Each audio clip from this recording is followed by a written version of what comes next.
how would you like to create the perfect master plan to set your garden on autopilot so that you know exactly when, where, and how you will grow every single plant in your garden?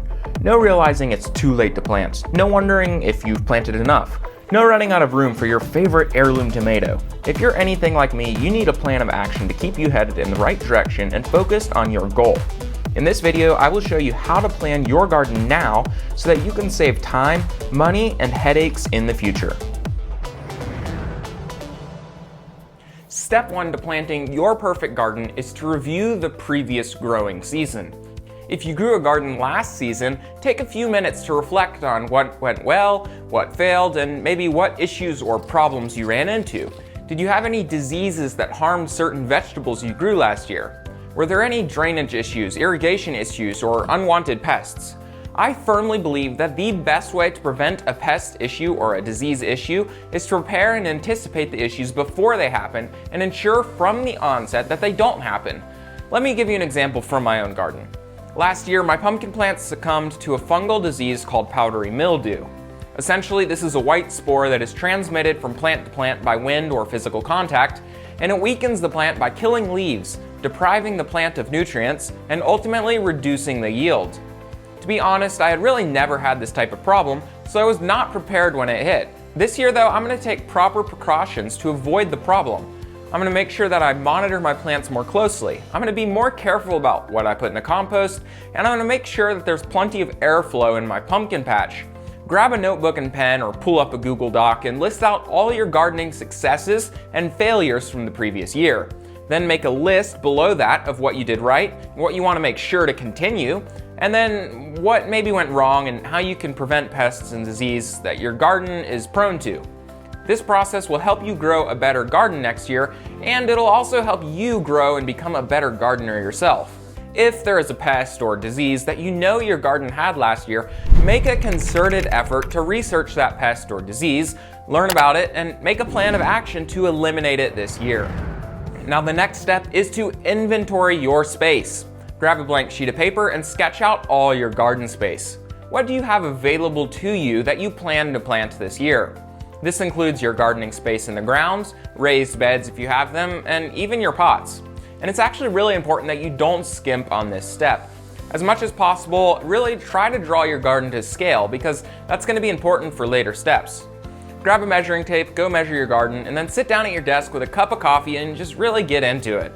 Use a ruler or graph paper. The idea is not to create an artistic piece or get the scale obscenely precise, but the goal is to get a fairly accurate representation of the space that you have available to you so that you can later go in and fill it in with the crops that you plan to plant and get your plant spacing and everything like that, get it mostly correct.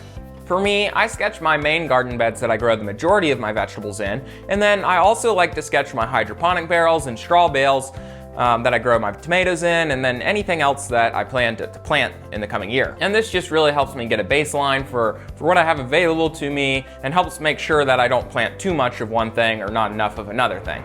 Alright, so once you finish this step, it's time to move on to step 3, which by the way is my favorite. Planning what crops that you actually want to grow. Make a list of all the vegetables you want to grow in your garden and have fun with it. One of my favorite things to do in the garden is to grow unique vegetables and varieties that I would not usually be able to buy at the store. That is why I love trying my hand at heirloom tomatoes, massive pumpkins, purple okra, and the like. And at this point in the process, you're just brainstorming, so jot down anything that comes to mind. And you can always cut out extraneous crops or things that you don't really have room to plant in the next step. But for now, just write it all down. Mostly, I just list the species I want to grow, like broccoli, Brussels sprout, spinach, or jalapeno. However, sometimes I'll be a little more specific and include the variety too, if I'm already set on a certain variety that I know I'm going to grow year to year. For example, with tomatoes, I might write down cherry tomatoes, Cherokee purple tomatoes, Roma tomatoes, and early girl tomatoes, because those are all varieties that I know that I'm going to want to grow year after year after year after year, and I know I'm going to grow them again. You can really do this however you want, just experiment with it and find what works best for you. But after you have a list of all the crops you might want to plant, go back through and write down when you will need to plant the crop in your garden. And if you don't know when you need to plant the crop in your garden, I actually put together a free PDF guide just for you. Once the video is over, head down to the description and you can get a free PDF that lists the most common vegetable crops that you can grow in your garden. And then it also has planting dates based off of your last frost date and approximate time to harvest. Now, a quick note, I recommend that the planting date that you plan on your garden plan is the date that you plant or transplant into your garden, not an indoor planting date. All right, so now, armed with your list of crops and your planting dates, along with a blueprint of your garden, let's go ahead and make your garden plan. This is where the rubber really meets the road, so let's dive in. This is the step where you take the list of plants that you want to grow and start putting them in your garden. Divide up your garden and start assigning plants to quadrants. Keep a good eraser nearby because, trust me, you'll need it. At least for me, there's always a lot of compromise involved when planting the garden, so don't be disappointed if you have to narrow down what you're growing or maybe just grow less of a certain variety than you originally hoped. One question I hear a lot from beginning gardeners is, how do you know how much space to allocate to a crop? And this is definitely a daunting task when you're not sure how much a plant will produce and how close together the plants can go. And when you get a bit more experience under your belt, you'll be able to estimate much more easily. But for now, what I always recommend to beginning gardeners is look at plant spacing guidelines and then calculate how large of an area to plant from there. And I know it's a little confusing, so to give you a more concrete example, let's consider carrots. Because a carrot is just the root of a plant, one carrot plant produces exactly one carrot. So if you want 100 carrots, and you know that you can plant 16 carrots per square foot, then you know you should allocate about 7 square feet for your carrot crop. Other plants can be harder. Tomato plants should be spaced about 18 to 24 inches apart, but the amount of tomatoes that you'll actually harvest off of a plant will actually vary a lot depending on a whole slew of factors. There comes a point where you just have to do your best to estimate, and then if you have way too much or too little of a crop, so be it, you'll learn and you won't make the same mistake next year. Now, an important note, if you've grown gardens in previous years, make sure to adhere to plant rotation guidelines to prevent pests, disease, and nutrient deficiencies. Now, if you don't know what crop rotation is, to oversimplify, crop rotation is the practice of cycling crops so that no one crop is grown in exactly the same spot 2 years in a row.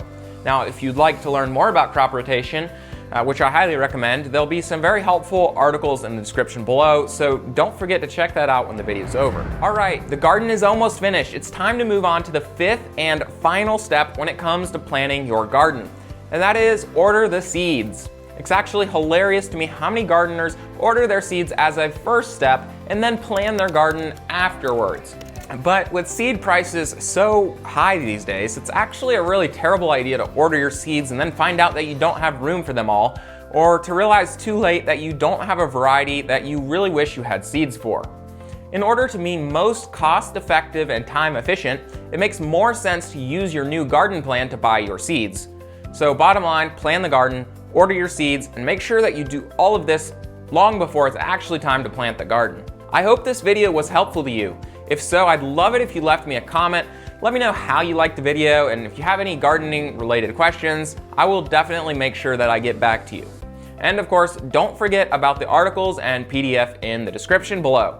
So thanks so much for watching, and I'll see you later.